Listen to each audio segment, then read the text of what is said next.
Hey everyone, welcome back to the Lookout. Today is the 19th of January, and this is our first live stream of the year.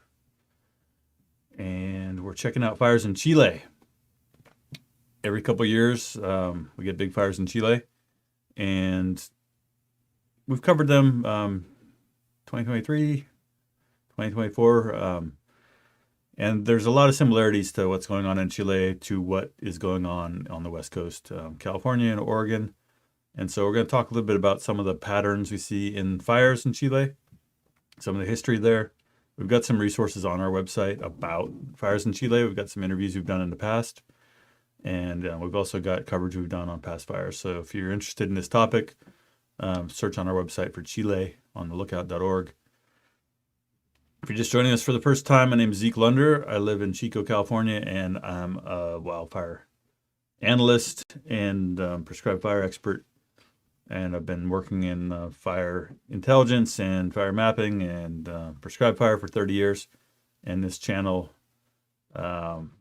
is to bring what we know about these topics to you, so we can all learn together. Anyway, let's just jump into the map. All right, so we've got here in orange our current satellite heat data from the last 24 hours. In South America.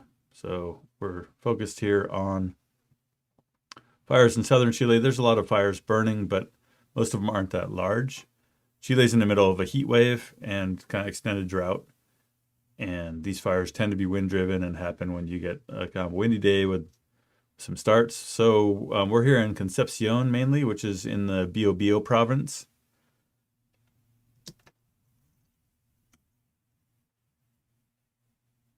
Chile's a long, skinny country, pretty radical. Like when you get down to the very south end here,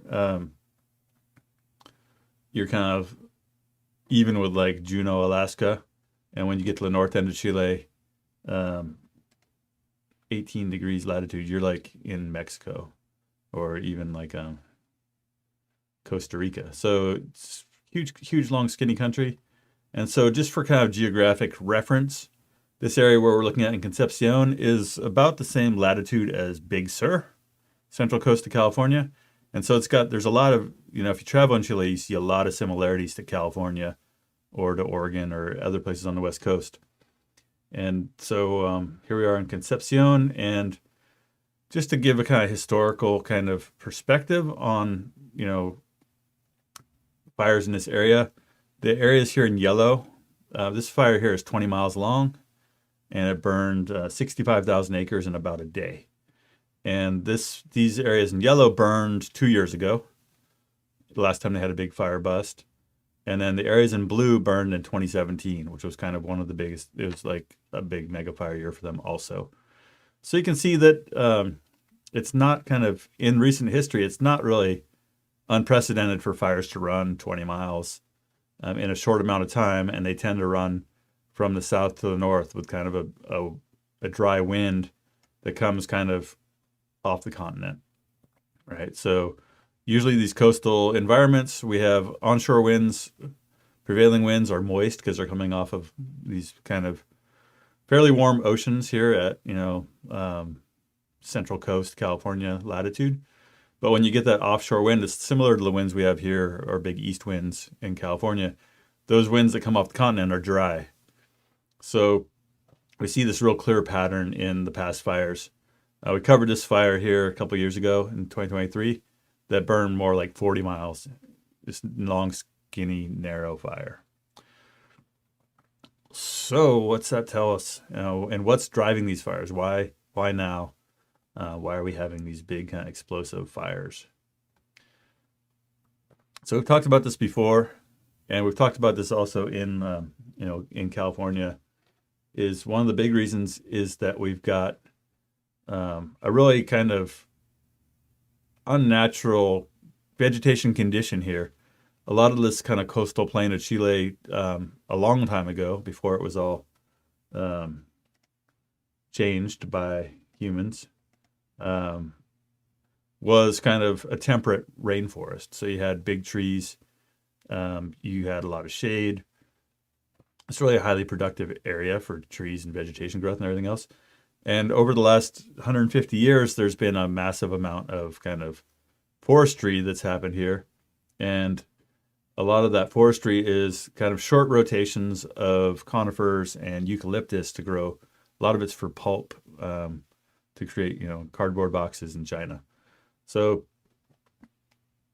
the whole landscape has kind of been farmed pretty extensively, and we have a new video about that on the YouTube today.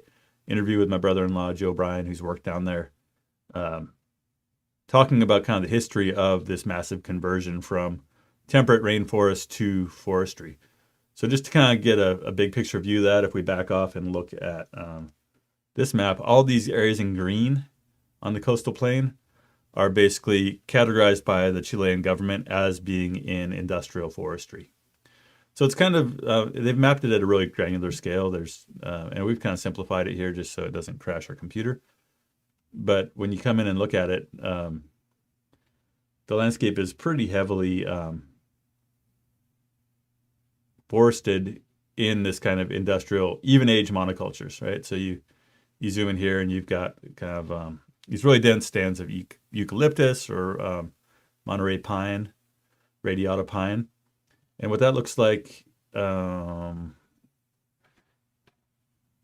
is a thick-ass, crazy carpet of brush, basically. So here's I posted something on LinkedIn last night about the fires, and a guy who I think runs a company that does webcams shared this photo from one of his webcams. But it's just, you can kind of see just this like carpet of even-aged trees.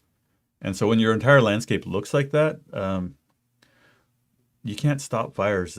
A wind-driven fire burning in this kind of fuel loading with this kind of density is not really stoppable by, any sort of fire control system. So I want to show some pictures here from Google Street View. So in the burn near Concepcion, this is kind of a Google Street View I found of a pine plantation. And so you can see that it's just, the stuff grows really dense. And then you've got this really continuous bed of pine needles. But this is really what we would call heavy fuel loading. And this is an area that is also in the big fire near Concepcion. And this has eucalyptus growing and some pine. But you can also just see that this is a really verdant kind of coastal place. Think of Big Sur, think of Mendocino, and so this is their WUI, their wildland urban interface. This is kind of in the outskirts of Concepcion. So if we look at, here's the city of Concepcion down here on the coast. And so we just kind of gone inland a little and sneaked up a little dirt road to spy on. And so this area is in the fire, and so you can see like why they would have big losses in a fire that burns. So right up here you've got heavy eucalyptus, and eucalyptus isn't a native tree here either, just like in California, but it's highly flammable. So a lot of people, just like every disaster, a lot of people die in their cars, unfortunately. Elsewhere in the Trinitarias Fire, which is the big one near Concepcion, this is kind of a mix. If we zoom out on this, we see that it's kind of recently logged, and there's a mix here of pine and eucalyptus. So it's just what we would call, like really heavy fuel loading. And this really reminds me of like Fort Bragg, where we've even got some of the same weeds. We've got, like, looking at some of this, we've got gorse, we've got broom, and then we've just got this really incredible fuel load of eucalyptus and slash from previous logging. So if we zoom out here,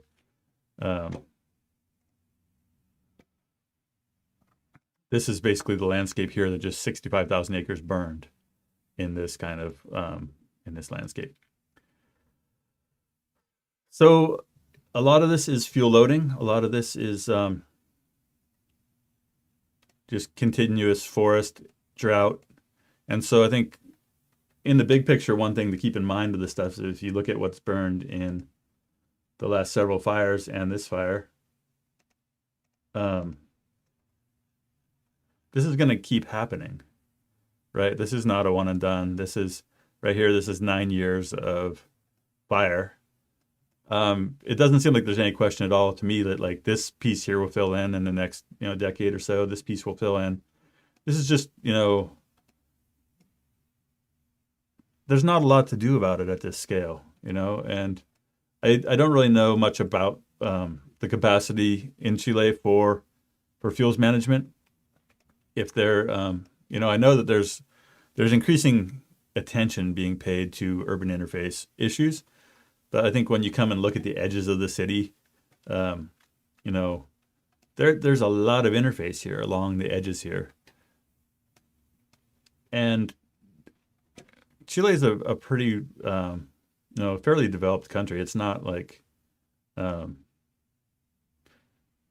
it's not third world. It's not considered to be third world, but, and there's some really nice houses in these outskirts, but it is so similar to what we saw in LA, what we saw in Beverly Hills, we saw in Bel Air, in Hollywoodland, in that a lot of what people think would be a really beautiful landscape in a place that you're going to spend a lot of money to build. A lot of that landscaping is, in fact, incredibly dangerous from a fire behavior perspective. So universal themes, we're not great at learning lessons across boundaries. But this is classic urban interface, right? And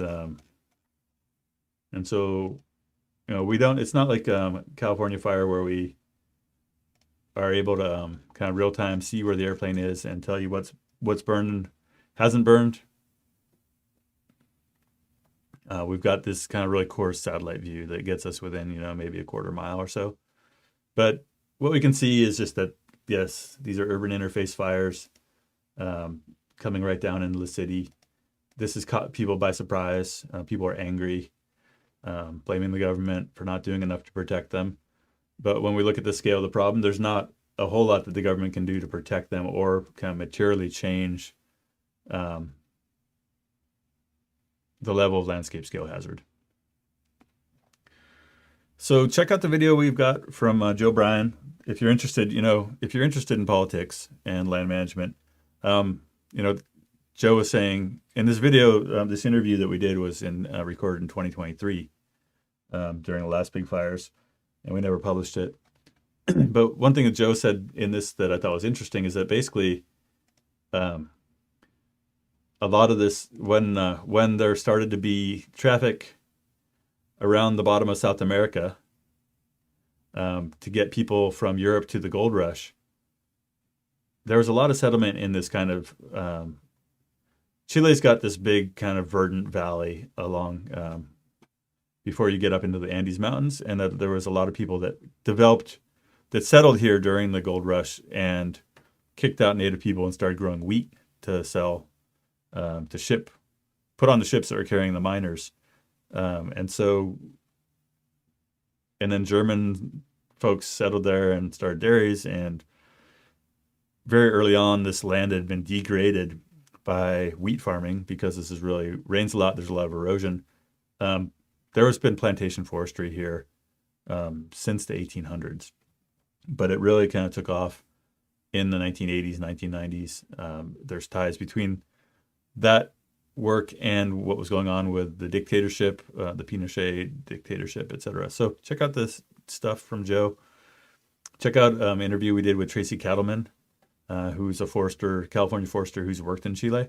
And, I know that we'll be covering fires in Chile again in the near future, just because it's going to keep burning. Feel free to throw some comments if you have resources we should check out, or, thoughts you have, or if you worked in Chile. I wanted to give a shout out to our sponsors. If you made it this far: Firestorm, QTAC, Tucumán Geospatial. Appreciate the support. We're looking for more sponsors. So if you appreciate our work, consider sharing this with your friends. And if you got a company you want on our wall, hit me up.